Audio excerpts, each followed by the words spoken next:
U.S. President Donald Trump said, "We'll see what happens," regarding his threat to tariff nations that use Russian oil, which could increase import taxes dramatically on China and India. "We have a meeting with Russia tomorrow," Trump said regarding the ongoing war in Ukraine. "We're going to see what happens. We'll make that determination at that time." According to Associated Press, the president said in response to a reporter's question that he has not publicly committed to a specific tariff rate. Trump also told reporters that he plans to name his pick to join the Fed Board of Governors soon, though he is choosing whether he'll nominate someone to permanently join the board and possibly succeed Jerome Powell or simply serve out the remaining months-long term of Adriana Kugler, who resigned as a governor last week. "I'll be making that decision before the end of the week," Trump said.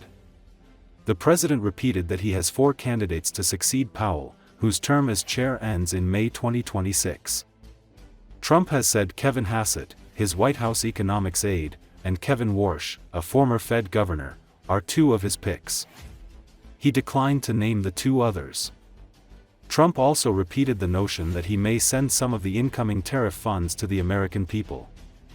"I think there's also a possibility that we're taking in so much money that we may very well make a dividend to the people of America," he said.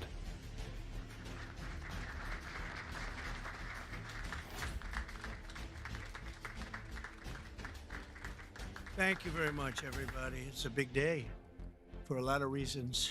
Go ahead, please. Thank you, Mr. President. Do you still plan to follow through on your threat to impose 100% tariffs on all countries that purchase Russian energy, including China? Well, I never said a percentage, but we'll be doing quite a bit of that. We'll see what happens over the next fairly short period of time. But we'll see what happens. Yep. You know, they have a meeting tomorrow. We have a meeting with Russia tomorrow. We're going to see what happens. We'll make that determination at that time. Have you decided on a replacement for the Fed governor? For Fed governor? I'll be making that decision before the end of the week, and we'll either decide on one for permanence or the 4-month period, the term. There's a term of about a number of months. We have a couple of candidates. Everybody wants it, okay? It's not a couple, but we've narrowed it to a couple of candidates. And we've also, we're looking at the Fed chair, and that's down to 4 people right now.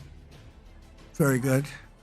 Well, I can tell you, because I've already said there's 2 Kevins and 2 other people, okay? And he would be probably favored at this point. Mr. President, how much more would you like DOGE to cut from the federal government? Well, it's not so much DOGE anymore. And by the way, I have to say that somebody from DOGE was very badly hurt last night. You saw that. A young man who was beat up by a bunch of thugs in D.C. And either they're going to straighten their act out in the terms of government and in terms of protection, or we're going to have to federalize and run it the way it's supposed to be run. But it's not a question of DOGE. We have great people, secretaries and all, working with DOGE and cutting with I said with a scalpel as opposed with an axe. They're cutting with a fine-tooth comb, and they're getting rid of people that aren't doing their job, or bad people, or bad things, bad policy, et cetera, et cetera.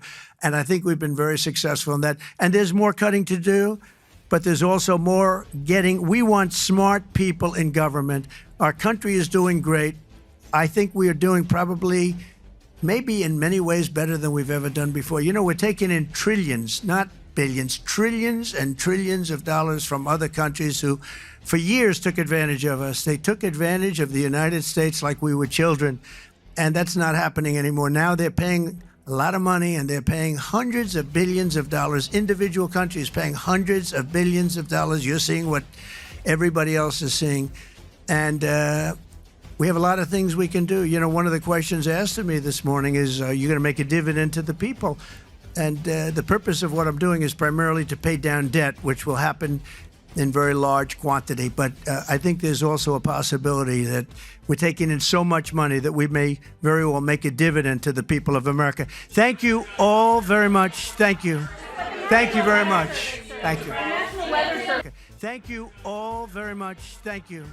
Thank you very much. Thank you.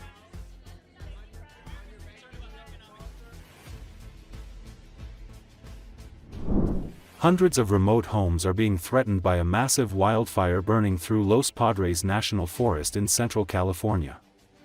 According to Associated Press, at least 3 people have been injured, including a motorist with burn injuries who was overrun by flames. Officials say the Gifford fire spans more than 100 square miles of Santa Barbara and San Luis Obispo counties. The blaze grew out of several smaller fires that erupted Friday along State Route 166 between Santa Maria and Bakersfield. More than 1,000 firefighters working in hot and dry conditions are scrambling to make progress against the flames.